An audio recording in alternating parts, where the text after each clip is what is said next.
10वी नंतर कोणतं करिअर निवडायचं? 10वी नंतर पुढे काय करायचं? म्हणजेच सायन्सला जाऊ, कॉमर्सला जाऊ की आर्ट्सला जाऊ?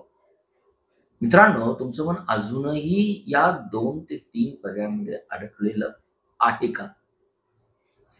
काहींना नक्की माहिती असतं, की त्यांना काय करायचं आहे. मला सायन्सला जायचं, मला कॉमर्सला जायचं, मला आर्ट्सला जायचं. पण काही विद्यार्थ्यांच्या दृष्टीने नेहमी संभ्रम असतो. थोडासा निर्णय घ्यायला मागे-पुढे होत असतं.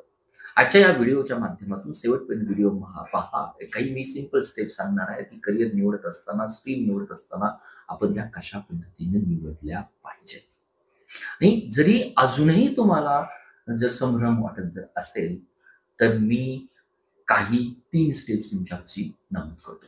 पहिली स्टेप आहे करियर निवडण्या अगोदर किंवा कुठलीही स्ट्रीम निवडण्या अगोदर पहिलं स्वतःला ओळखा. स्वतःला ओळखा म्हणजे काय? स्वतःला ओळखा म्हणजे स्वतःची आवड काय? स्वतःची क्षमता काय? ही आपण या पद्धतीने ओळखली पाहिजे. कशी ओळखायची? फॉर एक्झाम्पल, जर तुम्हाला गणित आणि विज्ञान हा विषय आवडतो का? हा प्रश्न तुम्ही तुमच्या मनाला विचारा. दुसरा प्रश्न तुम्ही स्वतःच्या मनाला विचारा, तुम्हाला इंटरॅक्शन करायला आवडतं का? तुमच्या घरी बिझनेसचं वातावरण आहे का? आणि तुमचा स्वभाव बिझनेस करण्याचा आहे का?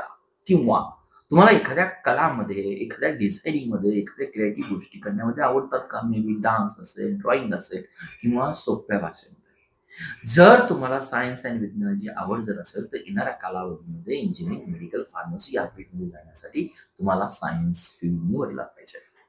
जर बिझनेस, उद्योगधंदा करण्याचं इन्क्लिनेशन जर असेल, अकाउंटिंग विषयी जर तुम्हाला आवड जर असेल, तर येणाऱ्या कालावधीमध्ये त्या फील्डमध्ये सक्सेस होण्यासाठी आपण कॉमर्स ही स्ट्रीम निवडली पाहिजे. जर तुम्हाला डान्स आवडत असेल, ड्रॉइंग आवडत असेल, एखादं यू-एक्स किंवा YouTubeमध्ये काहीतरी क्रिएटिव्ह करण्याची जर तुमची जर आवड जर असेल, जसं ॲनिमेशन आहे, फिल्म मेकिंग आहे, ग्राफिक्स आहे, या फील्डकडे जर जाऊन पाहत जर असाल, तर आर्ट्स देखील आज one of the best field आहे. याच्याही पलीकडे आर्ट्स कोणी निवडा, ज्याला पूर्णपणे खात्री आहे सरकारी नोकरी, मला समाजसेवा करायचा आहे, तर त्या विद्यार्थ्यांसाठी एम-पी-एस-सी आहे, यू-पी-एस-सी आहे, बँकिंग पी-ओ सारख्या एक्झाम आहे, एस-एस-सी, सी-एल सारख्या एक्झाम आहे.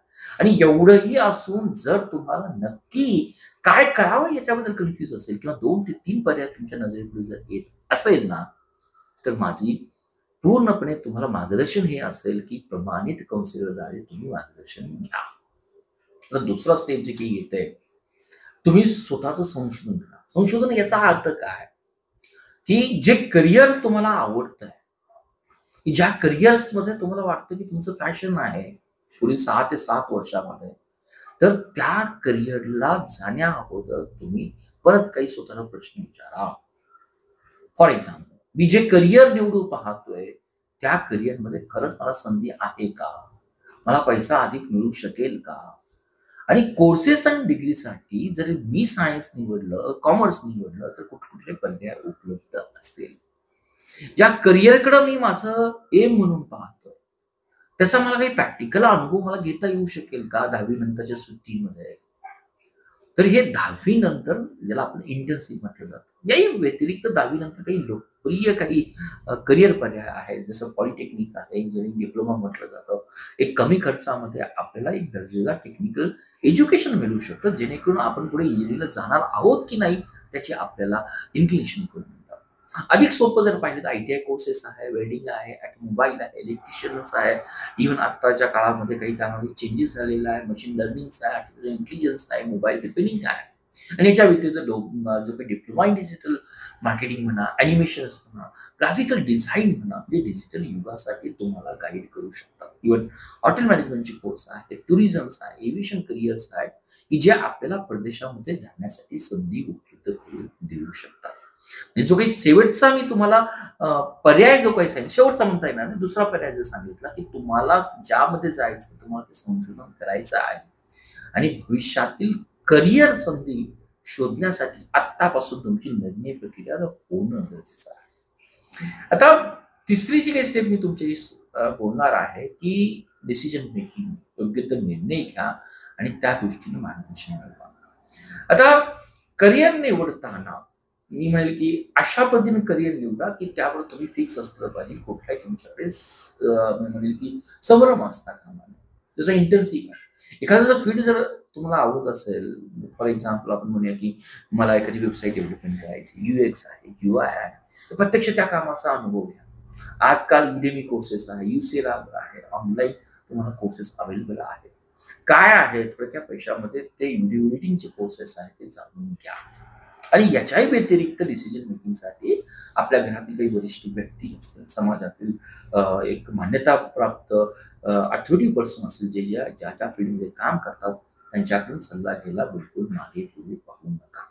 आणि एवढं करूनही जर तुम्हाला वाटत असेल की नाही यार, मला फायनल काही प्रोफेशनल मला सल्ला जर घ्यायचा आहेच, नक्की मला माझा रिपोर्ट कार्ड हवा असेल, तर करिअर काउन्सिलर, प्रोफेशनल करिअर काउन्सिलिंगची तुम्ही सल्ला मसलत करा. काउन्सिलिंग का महत्वाचं आहे, ते रिझन्स काय आहे? बऱ्याच वेळा विद्यार्थ्यांना स्वतःच्या क्षमतांची पूर्ण जाणीव नसते, की माझी ताकद कशामध्ये आहे. आई वडिलांचे आणि तुमच्या मित्रांचे विचार हे वेगवेगळे असू शकतात. कदाचित तुम्हाला वाटत असेल ते विचार माझ्यावर बंबार केले जातात आणि काही करिअर माहीत नसल्यामुळे चुकला जाण्याची एक शक्यता आपण नाकारता येत नाही, कारण आपला पाहण्याचा दृष्टिकोन तो पूर्णपणे वेगळा असतो. म्हणून योग्य मार्ग निवडण्यासाठी जर कन्फ्युजन जर होत असेल, तर प्रमाणित करिअर काउन्सिलिंग एक तुम्हाला मार्गदर्शक ठरू शकतं. त्याचा एक इन्व्हेस्टमेंट म्हणून जरूर विचार करा. मग आता तुमच्या उज्ज्वल भविष्यासाठी जी काही मी तुम्हाला 10वी नंतर तयारी करायला सांगितलेली आहे, 3 स्टेप ज्या सांगितलेल्या आहेत त्या मी समराईज करतो. स्वतःची आवड, स्वतःची क्षमता डिफाईन करा. दुसरी स्टेज जे काही सांगितले, तुमच्या करिअरचं तुम्ही रिसर्च आत्तापासून करा. सोशल मीडियावर वेगवेगळे संदर्भ आहेत. आणि थर्ड जी काही स्टेप सांगितली, निर्णय घ्या, डिसिजन मेकिंग करा, मार्गदर्शन करा आणि सुरुवात करा. आणि अजूनही जे संदर्भात जर असेल तर माझ्याकडून करिअर काउन्सिलिंगचा विचार जरूर करू शकता. व्यक्तिगत मार्गदर्शनासाठी नंबर मी स्क्रीनवर दिलेला आहे, त्या नंबरवर जरूर SMS करा, व्हॉट्सअप करा. मला देखील तुमच्याशी बोलायला अतिशय आवडेल. आणि या व्हिडिओच्या संदर्भात जर काही तुम्हाला कॉमेंट जर करायच्या असेल तर जरूर त्या कॉमेंट करा. त्या कॉमेंट मला एक इन्स्पायरेटिव्ह असतात, मला एक मोटिवेशन असतात. त्या व्हिडिओला लाईक करा, त्या व्हिडिओला शेअर करा आणि आमच्या चॅनलला पूर्णपणे सबस्क्राईब करा. तर विद्यार्थी मित्रांनो, 10वी नंतर 3 करिअरचे ऑप्शन्स आहेत. तर तिन्ही करिअरचे ऑप्शन निवडणूक असताना ट्रॅडिशनल मेथड बरोबर प्रोफेशनल करिअर काउन्सिलिंग घेणे हे कधीही उत्तम असू शकेल. धन्यवाद.